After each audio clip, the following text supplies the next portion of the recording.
माझ्या लाडक्या बालमित्रांनो, आज आपण मराठीच्या तिसरीच्या पुस्तकातील एक पावसाची कविता ऐकणार आहोत, म्हणणार आहोत आणि गाणार आहोत. आणि ह्या पावसाच्या वातावरणात ती कविता आपल्याला खूप चांगल्या प्रकारे शिकता येईल. तर कवितेचं नाव आहे पडघम वरती टिपरी पडली. पान क्रमांक 6 वरती ही कविता आहे. तर चला ऐका, म्हणा आणि वाचा.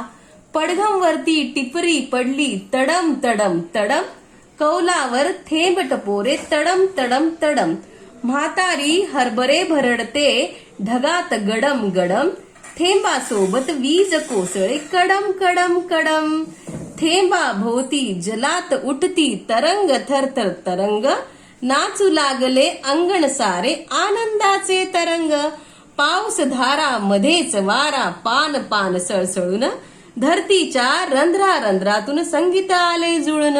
तर बालमित्रांनो, अशा प्रकारची ही कविता आहे. कविता लिहिली आहे राजा ढाले यांनी. तर आपल्याला हिचा अभ्यास करायचे. तुम्हीही अशाच प्रकारे कविता ही म्हणायची आहे आणि म्हणून झालं की मला व्हॉट्सअपवरती तुम्ही सगळ्यांनी पाठवायची आहे. धन्यवाद माझ्या बालमित्रांनो.